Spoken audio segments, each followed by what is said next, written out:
जवाब, ताकि प्राकृतिक संतुलन बना रहे। यह बहुत जरूरी है। मांस और अंडा खाने से शरीर को जरूरी आहार मिलता है और वातावरण के लिए भी यह आवश्यक है। लेकिन आप चाहे मांस खाने और जीव हत्या करने का कोई भी मनगढ़ंत उत्तर दे, इसका सेवन करने का प्रतिफल बहुत भयानक है। मानव जीवन प्राप्त प्राणी को अन्य जीवों पर दया दृष्टि रखनी चाहिए। मानव आहार जानवर की चीखों, रुदन और बीमारियों से रहित होना चाहिए।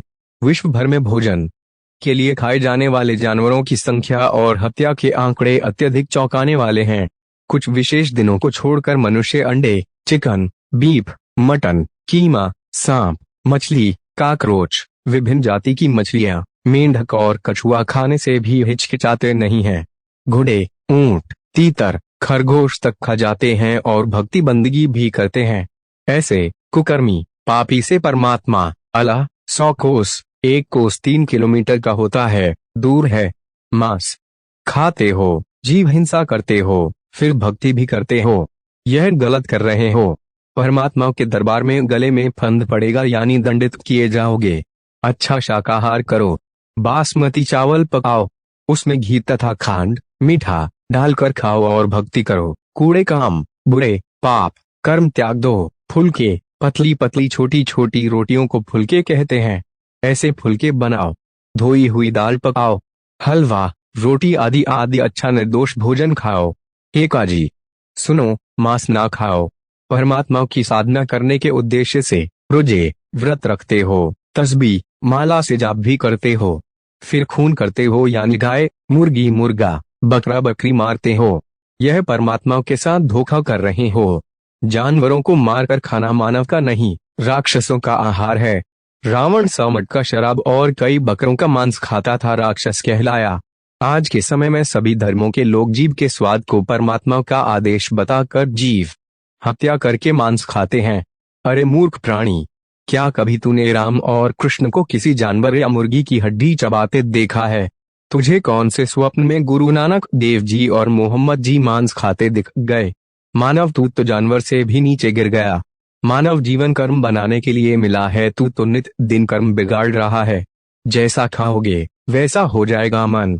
जीव हत्या कर उसका सेवन करने वालों में दया भाव नहीं रहती, तभी तो जीव हत्या करने वाला कसाई और खाने वाला मांसाहारी प्राणी कहलाता है।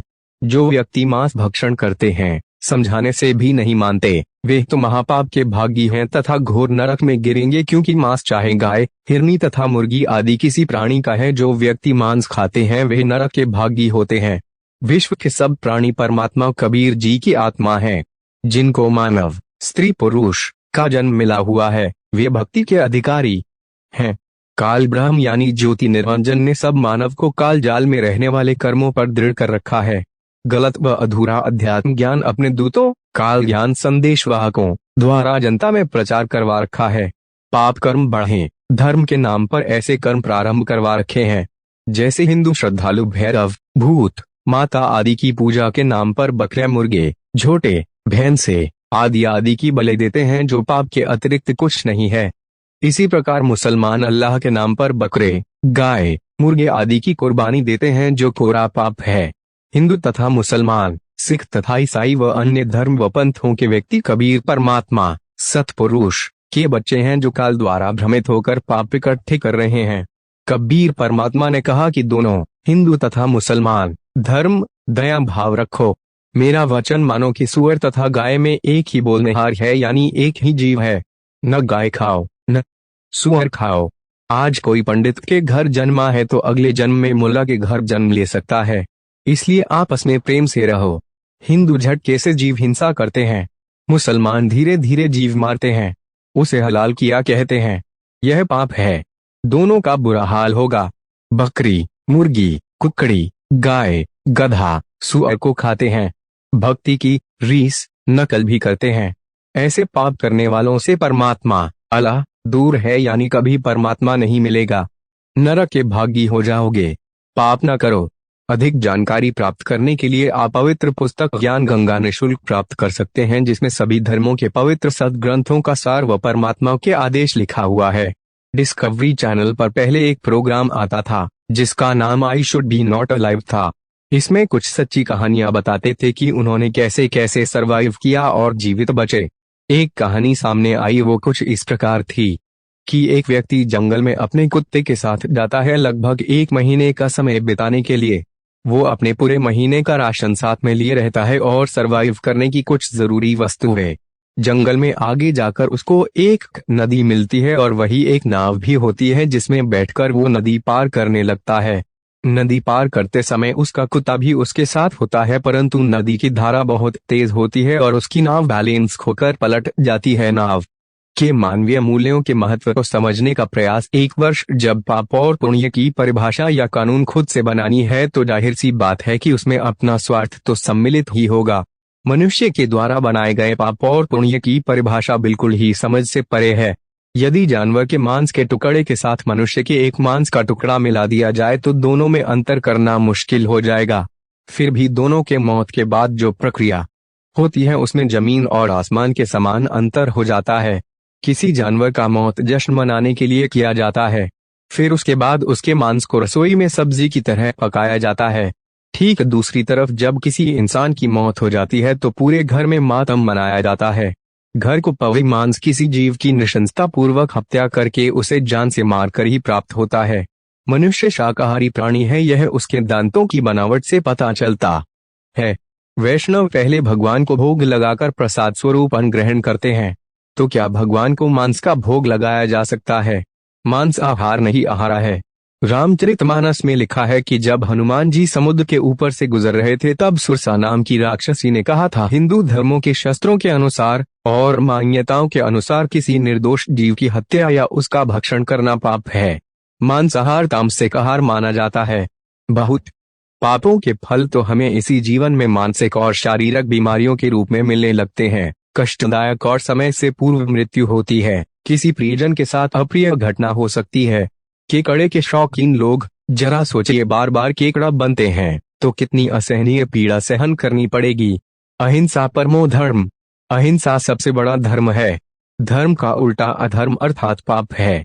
आप भले ही यह कहें कि हमने हिंसा नहीं की, हम तो बाजार से लाकर खाए हैं, फिर भी आप भागी हैं, क्योंकि केवल मारने वाला ही नहीं 8 को पापी कहा गया है। उसमें मारने वाले के साथ साथ बेचने वाला, खाने वाला, खाने की अनुशंसा करने वाला भी पाप भागी होता है। हाँ, यह वेदों में बताए गए मनुष्य के भोजन शाकाहार के विधान से विपरीत है, अतः मीट मांसाहार व मच्छी खाने वालों मनुष्य को पाप ही लगता है। यह नियम सृष्टि रचयिता ब्रह्मा जी ने बनाकर वेदों में लिखवाए है ऋषि महर्षि व मुनियों से। यही विधाता का विधान व नियम है। ऐसा कोई भी कार्य जिससे किसी प्राणी, जीव और समाज का अहित होता है तो वह एक पाप की श्रेणी में आता है। किसी की आत्मा और शरीर को कष्ट देना भी एक प्रकार का पाप ही है। अपने खुशी के लिए किसी भी जीव की हत्या पाप की श्रेणी में आता है। किंतु धर्म, समाज और मानव कल्याण के उत्थान लिए कुछ गलत कार्यों को करने में कोई बुराई नहीं है। फिर भी इंसान को किसी भी प्रकार के पापों से बचाना चाहिए। अगर आपके मन कर्म वचन से किसी को भी तनिक सा भी दुख हुआ तो वह पाप की कैटेगरी में आता है। अग्नि पर जब फल फूल, अनाज, दूध, दही, घी, तेल डाला जाता तो वह यज्ञ बन जाता है, और यदि उसी अग्नि पर मुर्दा, हड्डी, मांस का टुकड़ा या मरा हुआ जीव रखा जाता है तो वे चिता बन जाती है। भूख लगने का मतलब है जठराग्नि प्रज्वलित होना। इस अग्नि में जो भी डाला जाता है उसी के अनुसार परिणाम प्राप्त होता है। यदि इसमें शुद्ध सात्विक भोजन डालेंगे तो वह यज्ञ बन जाएगा, और यदि इसमें अंडा, मछली, मांस, चिकन आदि डाले जाएंगे तो वह चिता बन जाएगी। यज्ञ से देववृत्तियों का जागरण होता है। एवं इस प्रकार पहले आप बताइए पाप का अर्थ क्या होता है। मुझे इतना पता है कि सनातन संस्कृति में ज्यो और जीने दो की अवधारणा के तहत पेड़ को काटना भी बुरा माना जाता है। अष्टादश पुराणेषु व्यासस्य वचनद्वयम् परोपकारः पुण्याय पापाय परपीडनम्।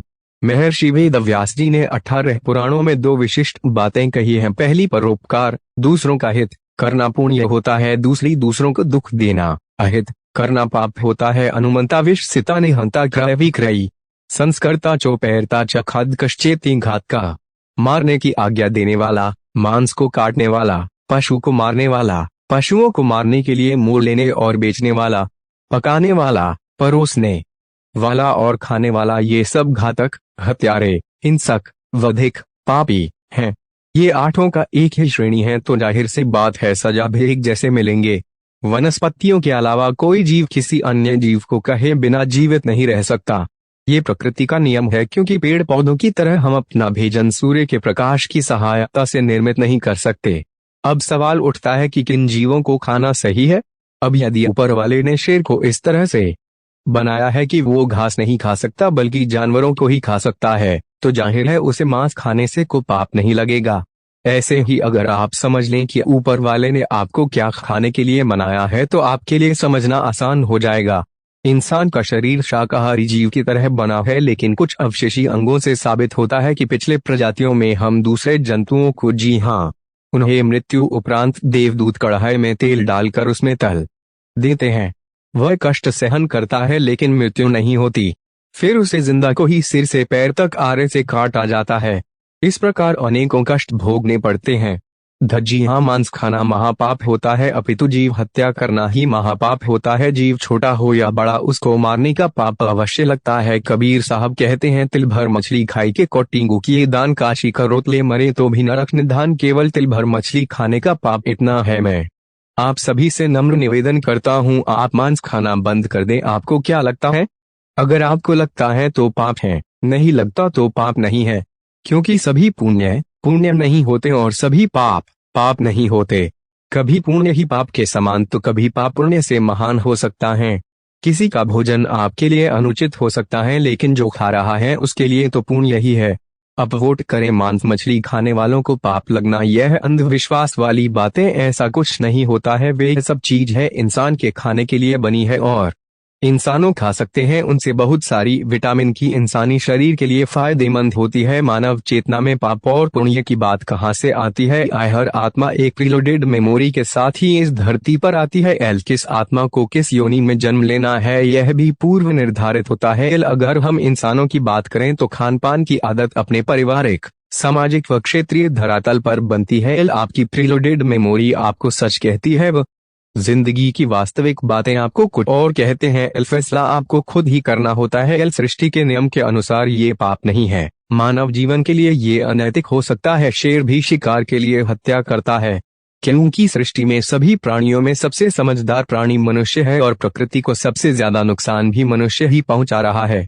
इसलिए मनुष्य को चाहिए कि वो प्रकृति से खिलवाड़ ना करे, उसके प्राणियों को की हत्या ना करे।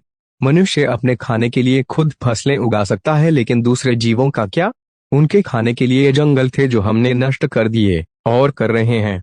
अगर प्रकृति है तो हम हैं, अगर प्रकृति मर रही है तो हम भी मर रहे हैं। यहाँ हर जीव का अपना योगदान है, इसलिए पेड़ों का भी खूब ख्याल रखें। का मांस खाना पाप है तो क्या मांसाहारी जानवर भी पापी कहे जाएंगे? मांस खाना पाप है, यह परिभाषा ज्ञान, विवेक, बुद्धि, सोच केवल मनुष्यों में ही है। इसलिए केवल मनुष्य ही पाप पुण्य के फेर में आएंगे, जानवर नहीं। जानवर तो प्राकृतिक गुणों के अधीन है, निर्दोष कहे जाएंगे। पाप पुण्य सब इंसान के हृदय मस्तिष्क में ही है, जो करने के लिए आपका दिल गवाही दे। जो आपको दिल्ली तौर पर उचित लगे वह पुण्य, अन्यथा पाप। संसार के लगभग 80% इंसान पूर्ण मांसाहारी हैं। अनेक धर्मों के बड़े बड़े पहुंचे हुए संत व गुरुवार मांसाहारी थे। क्या वे सब पापी थे? इसीलिए इन चिंताओं में न पड़ें, व स्वयं दिल से सोचें, आपको सत्य दिशा निर्देश प्राप्त हो जाएगा। कारण हर इंसान के दिल में ईश्वर का वास है। क्या हिंदुओं को मांस मछली का सेवन करना चाहिए? हिंदू धर्म विभिन्न प्रकार के जातिगत, खान पान, सामाजिक नियम मान्यता पर आधारित है एवं उनके पैतृक काम धंधे से भी संबंधित है। अनेक समाज में बलि प्रथा, तामसिक भोजन सामाजिक मान्यता प्राप्त है। इसलिए सभी को मांसाहारी भोजन के लिए प्रतिबंध लगाने के लिए नहीं कह सकते।